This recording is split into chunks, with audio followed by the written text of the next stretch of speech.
Já, já, mais um episódio do CSP Podcast pra você. Mas antes, deixa eu só te contar uma coisa. Eu tô vestida de laranja hoje, mas a minha candidatura não é uma candidatura laranja. Muito pelo contrário. Eu tenho trabalhado bastante, tenho tido apoio do Partido Novo e de uma equipe incrível para a gente transformar essa candidatura numa cadeira na Câmara de Vereadores aqui do Rio de Janeiro. Então, nós apoiamos mulheres na política, sim. E é importante que mulheres votem em mulheres que tenham valores parecidos com os seus. Então, assiste o próximo episódio e depois passa lá no meu site para conferir as minhas propostas. E a gente se encontra por aí. Tchau, tchau! Sejam muito bem-vindas e bem-vindos a mais uma edição do Conversando sobre Poder, Mulheres que Constroem Pontes Podcast. Antes de eu falar para vocês quem é a convidada especial de hoje, já clica no sininho, curte o episódio para você não ficar por fora de nenhuma novidade aqui do canal. Mas, gente, que orgulho meu estar aqui com a Mônica Alexandre Santos. Super obrigada por ter aceito o convite, estar aqui com a gente de novo, porque você já esteve na nossa edição presencial. Então, muito obrigada por estar aqui com a gente. A Mônica é uma advogada de trajetória já de muitos anos de estrada, militante, tem um cargo importante na diretoria da Ordem dos Advogados do Brasil, aqui do estado do Rio de Janeiro, representa a mulher preta lá na nossa ordem. E a gente vai conversar sobre isso, né, Mônica? Sobre representatividade, sobre atuação na advocacia, sobre carreira e sobre esses desafios e oportunidades que vão surgindo ao longo do tempo. Mas, como eu só disse o seu nome, eu acho importante que você se apresente, porque ninguém é melhor do que você mesma para falar sobre você e sobre a sua trajetória. Olá, me chamo Mônica Alexandre Santos, filha de Joana Maria Alexandre Santos e Tarcísio da Trindade Santos, neta de Antônia Maria Alexandre e neta de Sebastião Pedro Alexandre, por parte de mãe. Por parte de pai, o nome da minha avó é muito sui generis. Ela se chamava Jesus Maria da Trindade. Ela se chamava, nós a chamávamos de Vó Maria. Vó Maria. E eu tenho, assim, recordações muito, assim, felizes, né? A época que eu era pequena com essa senhora, porque essa minha avó, Jesus Maria da Trindade, ela era rezadeira. Uau! Ela era rezadeira e conta a lenda lá em casa, né, que eu sempre brinco muito, que eu era uma criança muito doentinha. E aí minha avó, né, minha avó Maria, ela ia lá para poder me rezar e tal, me apresentar para o sol, apresentar para a lua, me apresentar para a água, né, para água doce, para água salgada, me apresentar para a terra. Eu estou contando tudo isso porque eu gosto muito de falar sobre ancestralidade, porque eu não estaria aqui se não fosse essas pessoas, né?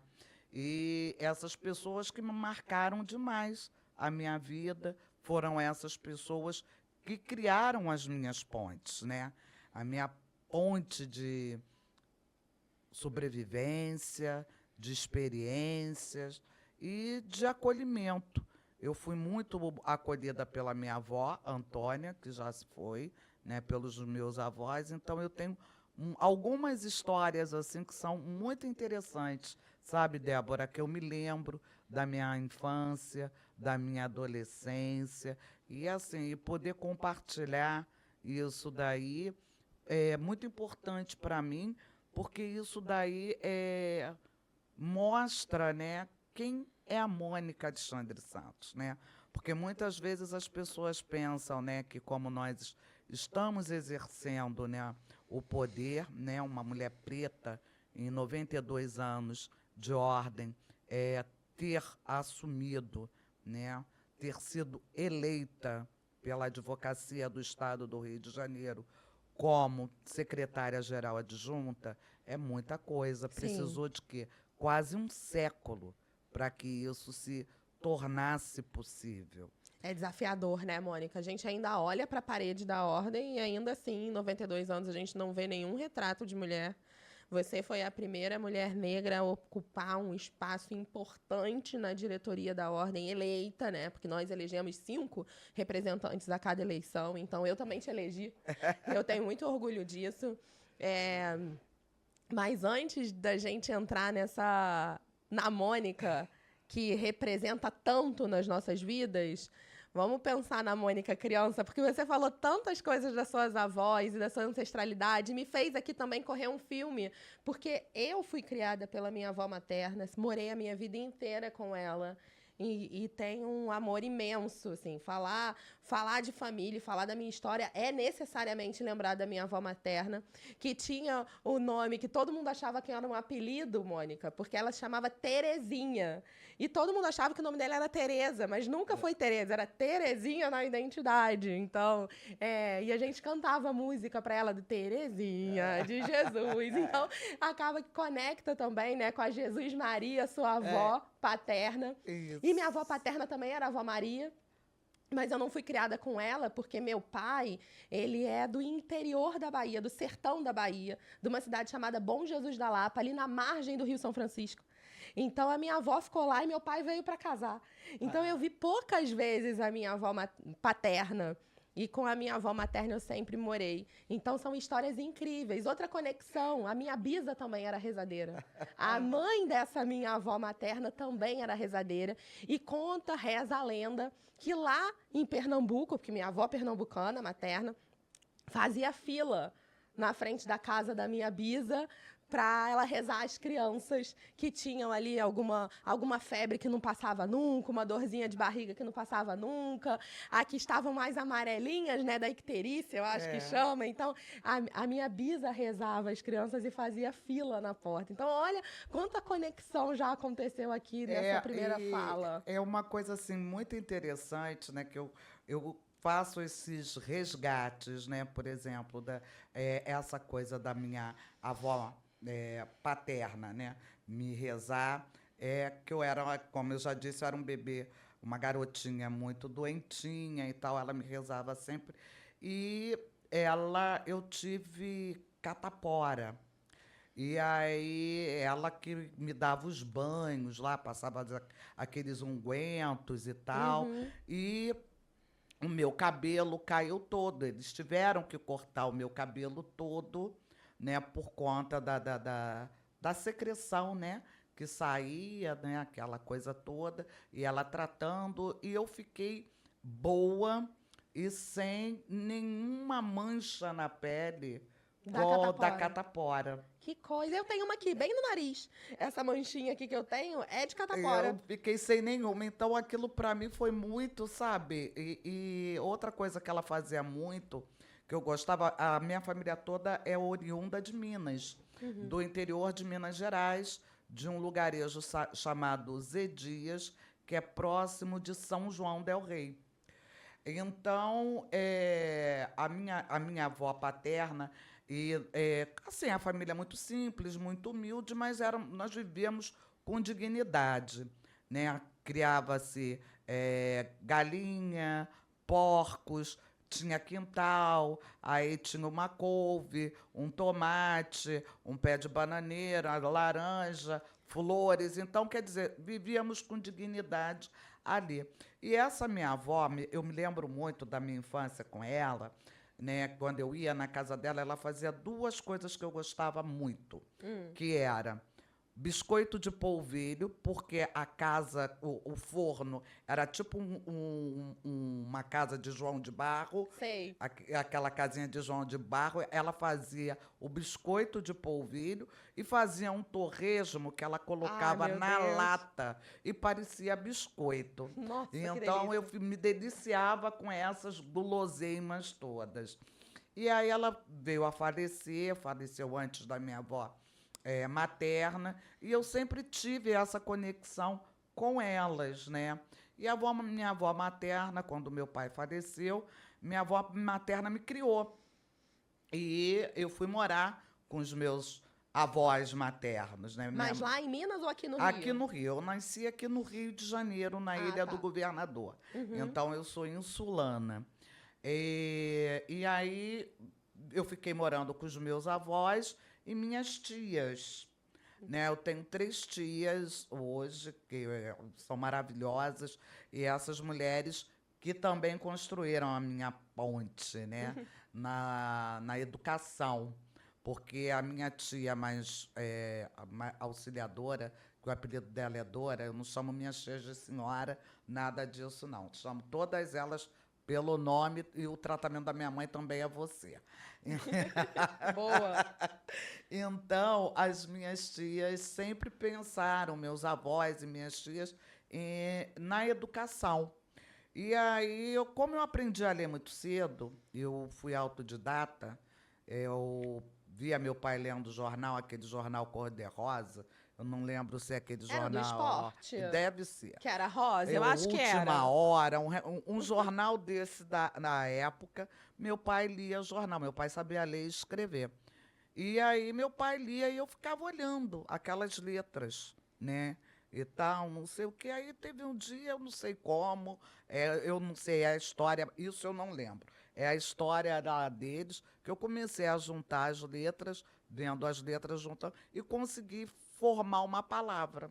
Isso eu Uau. tinha 4 para 5 anos de idade. Que incrível. E ali minha mãe me botaram no colégio, né, na escola. Eu sempre estudei em escola pública, me colocaram na escola e, como eu já sabia ler e escrever, essa minha tia Dora me ensinava em casa, porque ela ajudava as outras crianças, ela dava aula em casa, então eu ficava vendo ela ensinando as crianças e aprendendo.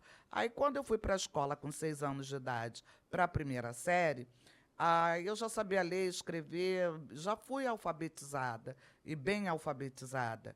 Então, a diretora da escola sugeriu para os meus pais Que que você eu... pulasse de ano. Eles Exatamente. deixaram? Não deixaram. Ai, a minha mãe também não. É igual a história lá de casa, porque a minha mãe é professora da rede pública de ensino. Minha mãe é professora tanto no município quanto no estado, né? Agora minha mãe já está aposentada. E ela me alfabetizou também em casa, antes de eu ir para a escola. Aí, quando eu cheguei na escola, também chamaram: mãe, vamos pular a Débora um ano. Minha mãe falou: não vamos pular, não, porque ela pode saber ler e escrever, mas ela tem essa idade aqui, ela precisa se relacionar com as crianças da idade dela, e ela também não deixou eu pular de ano. Eu fiquei muito triste. Eu então, também. Quando eu ia para a escola, como eu sabia tudo que estava sendo ensinado ali, eu ficava Entediada. fazendo bagunça. Bom também. Eu era muito bagunceira. Eu acho que eu sou muito bagunceira até hoje, assim, né? Eu sempre gostei de praticar esportes e tal. E aí eu fui, né, levando a minha vida dentro do colégio e tal. Aí depois eu sempre, como essa coisa toda, minha mãe, quando a minha tia não tinha mais conhecimento para passar para mim, para ensinar, elas se esforçaram para que eu tivesse uma professora particular Legal. para poder me ensinar, né, e tal, para eu poder passar de ano. Mas eu era uma aluna esforçada e dedicada. E ali, nesse, eu penso que ali eles fizeram um empreendimento. Sim. Entendeu? Então apostaram todas as fichas ali e fizeram um empreendimento, que o empreendimento era a Mônica Alexandre. E ali eu acho que eu não fugi dentro do script de que elas ali tinha aquela coisa de não decepcionar e não poder errar. Não poder errar por quê? Aquilo era o meu futuro, Sim. que estava sendo projetado, tendo sido sedimentado por elas.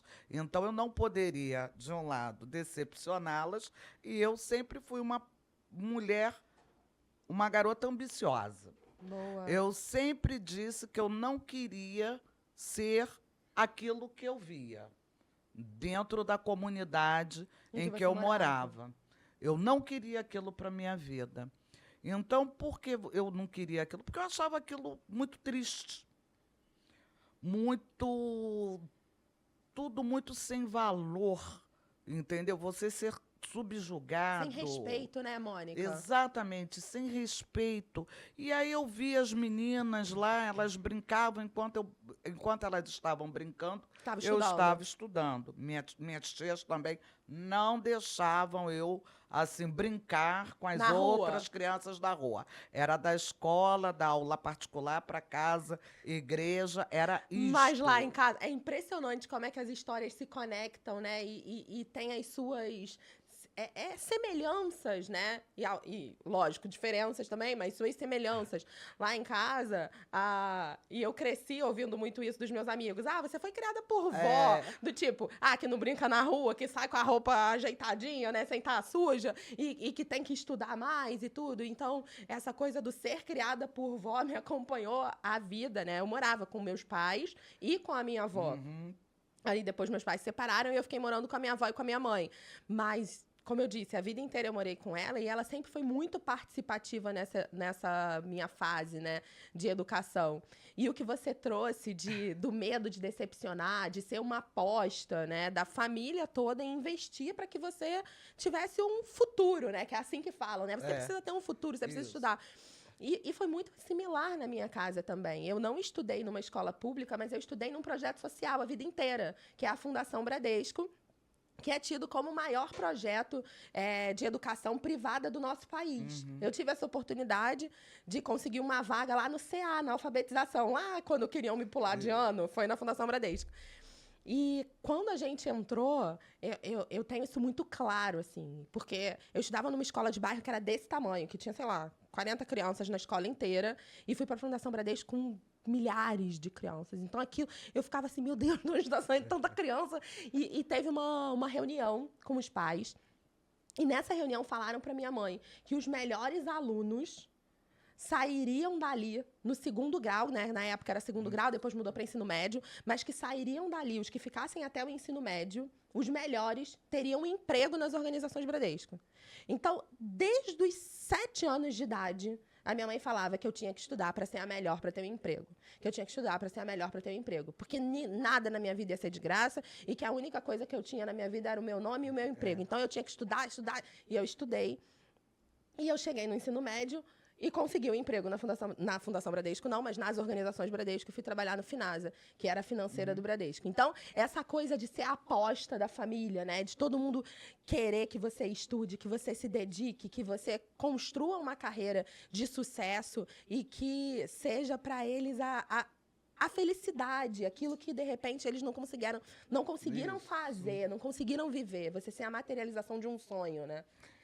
E é isso, porque a gente também se dedicou muito por isso, né? E por isso vem o medo de errar, o medo de decepcionar. E então estuda pra caramba e vamos entregar o que eles querem. E isso daí para mim foi... hoje em dia eu falo que foi uma construção de ponte mais importante da minha vida. Eu concordo, na minha Porque também. se eles não tivessem feito e dito, né, fizeram e falaram o que era necessário para eu ser essa pessoa que eu sou hoje, eu não teria chegado lá. Isso. Entendeu? Então, eu fico assim, né? O primeiro grau, a escola, até hoje eu faço parte do grupo dos meus colegas de colégio, que é de 1ª a 8ª série. Nós conseguimos. Mônica, meu marido estudou comigo na escola. A vida inteira. A vida inteira. A gente não era amigo na escola, se reencontrou depois, mas a gente estudou junto a vida inteira. Aqui, o pessoal dos bastidores, a gente estudou juntos, ó. Estudamos juntas. Aqui é da escola pra vida. Isso, então essa coisa de eu ter meus amigos da escola, né? E ver, né, a situação diferente, até mesmo eles, né, quando nós nos encontramos 2 vezes ao ano. E então eles falam, Mônica, nossa, como você chegou longe. Eu falei, gente, eu nem esperava por isso. Mas eu trabalhei para isso. Muito! Mas isso foi muito importante para mim. E no segundo grau, né, que agora é ensino médio. Ensino médio. Eu tive uma professora que foi muito, muito inspiradora para mim, que era a professora de história, que se chamava Solange. E eu tirava 10 mesmo em história, não tinha 2 matérias que eu tinha notas altas, era história e português. Boa. Então, eu era excelente nessas duas matérias e tal. E essa professora me incentivando. Eu passei com 14 para 15 anos para o segundo grau. Ela Isso. me incentivando, ela falou: tenta fazer o vestibular. E eu falei: professora, mas eu não tenho, minha família não tem dinheiro, eu não tenho dinheiro e tal. Ela: tenta. Parecia que aquela mulher. Aí eu foi daqui, foi dali, juntaram-se os dinheiros lá, porque você tinha Que que pagar a pagar a inscrição, né? inscrição. Isso aí. E aí era a Fundação Sesgran Rio, à Aham. época. E então eu fiz o vestibular para História e passei para a UF, Uau! de cara. É a melhor federal aqui do Rio de Janeiro em história. Aí a professora ficou assim, e eu ainda não tinha terminado o segundo grau. Ah, não. Não, eu estava indo do primeiro para o segundo ano. Eita, tava no começo. No começo. Entendi. Aí ela falou assim: tem como você segurar a sua vaga? Uhum. Aí eu falei: mas como, professora? Que ninguém lá em casa sabia de nada disso. Meu avô era um músico autodidata. Meu avô tocava cavaquinho, tocava violão, clarinete, autodidata e lia partitura. Uau. Então, eu peguei, eu falei: mas como, professora? Ela: eu vou te apresentar. O marido dela era advogado. E aí ela me apresentou o marido dela fez, à época meu pai já tinha falecido, ele fez um mandado de segurança para que eu ficasse com a vaga assegurada lá na instituição que eu havia passado. E nisso, como meu pai. Eu não sei se eu fui esperta, eu inteligente, eu não sei o que foi. Aí, que deu na minha cabeça, que, como eu tinha passado na universidade, eu poderia me emancipar. E aí eu me emancipei. E aí você tinha uns 15, 16. Isso, 16 anos mais ou menos. E eu me emancipei, aí fui tirar meus documentos, tudo direitinho e tal. E aí eu cheguei em casa falando: eu sou. Adulta. Eu sou. Não, eu usei o termo. Eu sou maior de idade. Maior de idade, Aí boa. eles, como? Eu estava lá com a declaração de Aham. emancipação.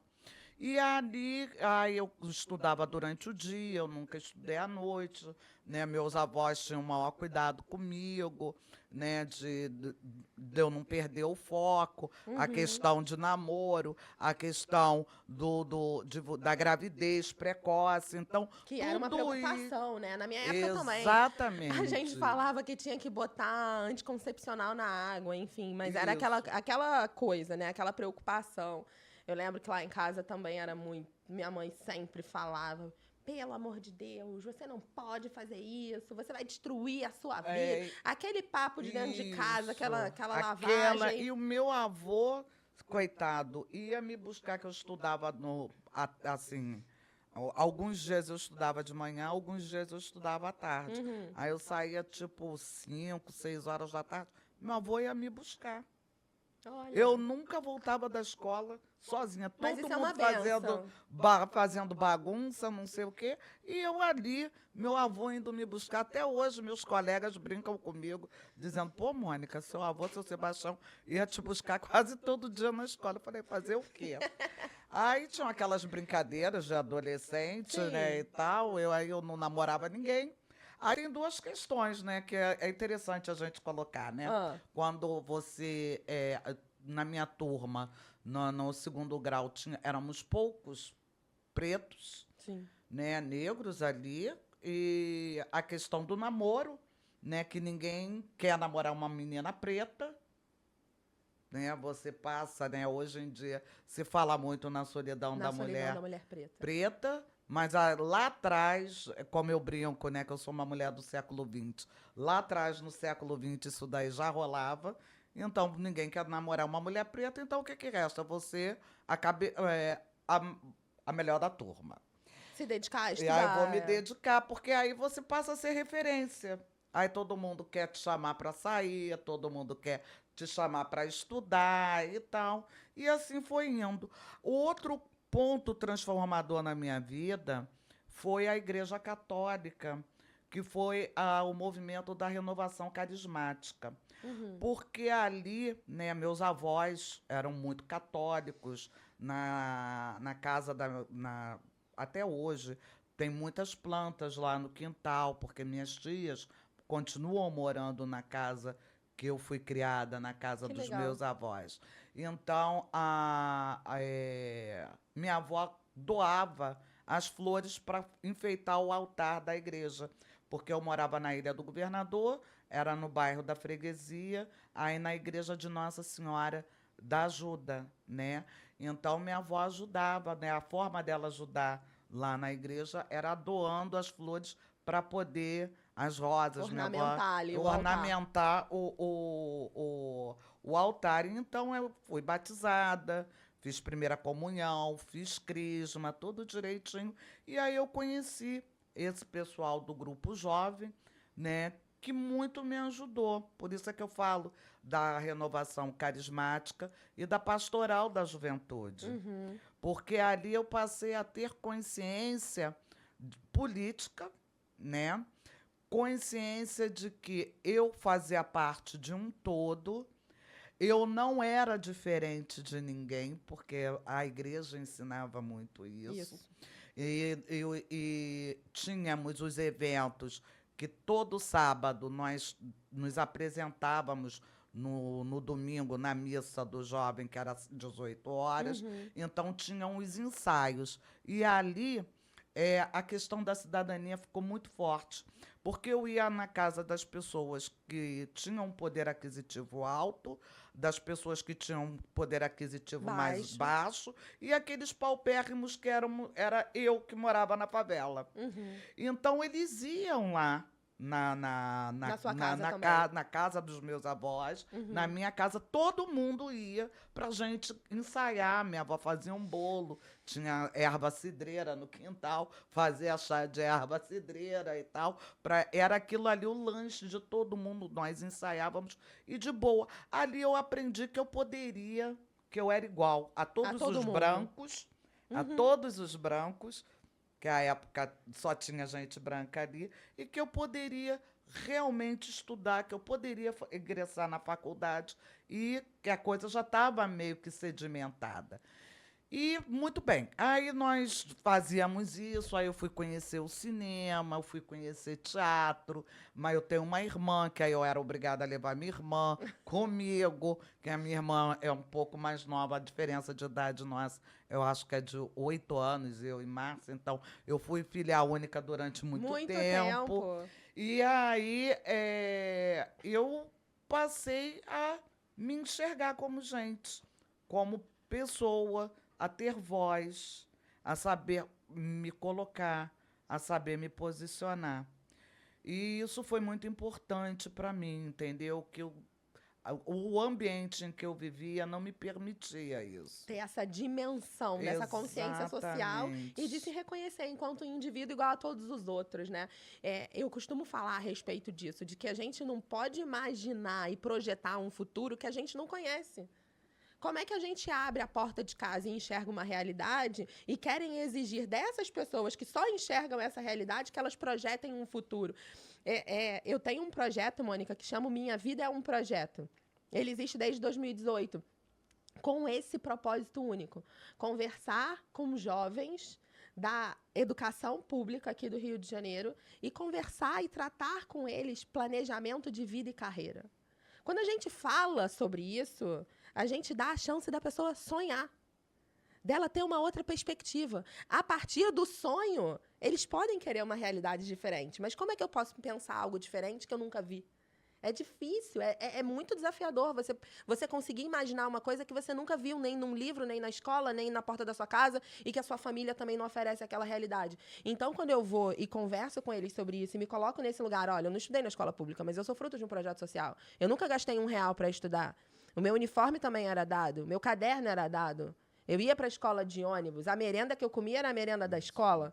E aí, olha aqui onde eu cheguei também. E eu sou uma mulher parda, eu não sou uma mulher preta retinta, mas eu sou uma mulher parda, o que aproxima no discurso. E quando a gente começa a conversar sobre realidade, eu falo, dá sim. Tudo que eu consegui foi através do estudo. Então, vamos ver, vamos planejar aqui como é que a gente pode estudar, como é que a gente pode enxergar o seu estudo de uma forma diferente. E que você pode também fazer diferente. Você não precisa ser igual ao seu pai e sua mãe. Você pode seguir uma outra trajetória. Então, quando você muda a vida de um, você muda a vida da família, você muda a vida da sociedade, né? Olha, Isso é tão impactante. isso, nesse grupo tinham, assim, estudantes de medicina, química. Então, todo mundo se ajudava. Da igreja, no grupo da igreja. Da igreja. Aham. Então, todo mundo se ajudava. Quem era muito bom em biologia ajudava. Então, se formou Você na história ajudava. uma rede. Uhum. Uma rede. E aí eu fui fazer história na UF. E lá na UF, UF, né? Universidade Federal Fluminense, aí, quer dizer, aí eu comecei a namorar, aquela coisa toda. Ir pra longe de casa, né? Ir pra outra longe de cidade. casa, era outra cidade, né? Aí eu brincava que eu atravessava a poça, né? Aham. Que era a Ilha do Governador, que tinha barca e tal. Enfim. E ali eu comecei a estudar e tal, e estudar, fazer história. E aí o tio do meu namorado, à época, falou, nossa, você fala tanto e tal, por que você não vai fazer direito? Isso você estava no início da história ainda? Eu estava cursando o terceiro período de história. No começo. E por que você não vai fazer direito? Porque o sobrinho dele fazia, ele fazia geografia, eu fazia história. Nós nos conhecemos lá no campus da UF. Aham. Aí ele foi prestar serviço militar, foi CPOR, negócio de oficial do Exército. Aham. E aí ele foi CPOR, eu acho que é isso. CPOR. Os aí- universitários estão Aí ele foi para isso, então aí num almoço de família e tal, aí a gente conversando. Eu sempre gostei muito de ler, outra coisa que eu gosto muito de fazer é ler. Aí esse tio dele falou, por que você não vai? Larga a história, porque isso não dá futuro, você não vai ganhar dinheiro e não sei o quê, você não vai ser nada mais do que uma mera professora. Olha, mera professora, essa nossa Aí eu sociedade falei, incrível Meu que trata mal os Deus, professores. a cabeça dele como é que era. E aí aquilo ficou martelando na minha cabeça, porque eu queria ganhar dinheiro. Lógico. Ganhar não, né? Fazer dinheiro, fazer dinheiro. A gente faz dinheiro, a gente trabalha e faz dinheiro. Queria fazer dinheiro. Aí eu fiquei com aquela história na minha cabeça, eu falei, vou fazer vestibular de novo. Aí o meu namorado, à época, também fez para direito também. Aí nós passamos. Ele passou para a Faculdade Nacional de Direito, eu passei para... Que é o FRJ. Isso, eu passei para Cândido Mendes. Boa. E dali, Eu me formei na Cândida. Então, aí dali eu comecei a fazer direito. Tranquei história e fui fazer direito. E ali eu comecei a trabalhar, né? Trabalhava, estudava, fazia estágio. Enfim, a vida era uma loucura. Loucura total. Mas chegou a época de fazer estágio. Eu fiz em alguns escritórios menores, mas eu fui depois, por indicação de minhas colegas de turma, fui estagiária do escritório em que eu sou sócia até hoje. Uau. Eu tenho quase 30 anos de advocacia e quase 30 anos de escritório. Então, quer dizer, foi uma conquista, mas com muito trabalho, com muito esforço, dedicação. com muita dedicação, com vários finais de semana trabalhando, estudando. E dali eu fui crescendo profissionalmente. O crescimento profissional traz o crescimento financeiro. Sim. É uma coisa que eu gosto de frisar muito. Uhum. O crescimento profissional não é às vezes, sempre traz o crescimento financeiro. E aí eu tive a oportunidade, né? A minha avó chegou a me ver formada, né? De transformar não só a minha vida, mas a vida daquelas pessoas que estavam no entorno. Uhum. A primeira coisa que eu fiz foi ajudar minhas tias a melhorar a casa onde nós morávamos. A segunda coisa foi ajudar a melhorar a casa da minha mãe, onde ela nós morávamos, que era o mesmo quintal e tal, mas em casas diferentes. Depois foi adquirir um carro, que era para eu poder me locomover Com mais com conforto. mais conforto. Depois eu fui morar de aluguel. Depois eu comprei o meu apartamento, entendeu? Então hoje, e sempre pensando, minha irmã também, claro, começou a estudar. Minha irmã é professora de letra, é formada em letras, dá aula de português e inglês, mas ela não dá aula, ela trabalha em companhia aérea.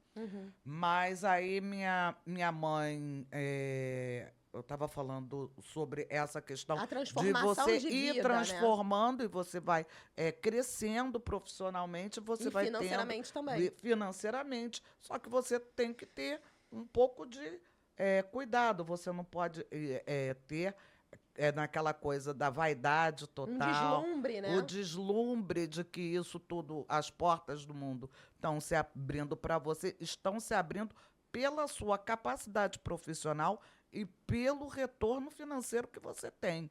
Eu quero dizer que as pessoas que estão nos assistindo não tenham o menor sentimento de que o sucesso profissional vem com sucesso financeiro e vem com sucesso de reconhecimento Sim. em outras áreas. Então, quando eu tive a minha vida estabilizada financeiramente, profissionalmente, aí eu me tornei uma mulher de ordem.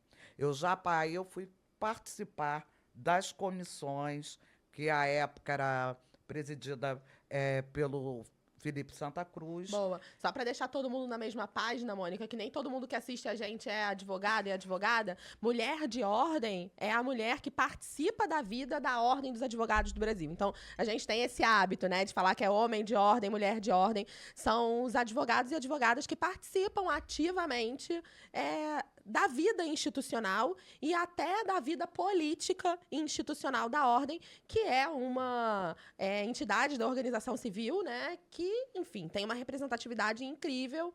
Se a gente for parar para pensar em tudo que aconteceu, né, no papel da ordem no período da ditadura no Brasil. Então, a gente sabe a representatividade da Ordem dos Advogados do Brasil na nossa sociedade. O papo tá bom, né? Mas fica tranquilo que vai continuar. Semana que vem a gente termina essa conversa com a Mônica Alexandre. Te espero!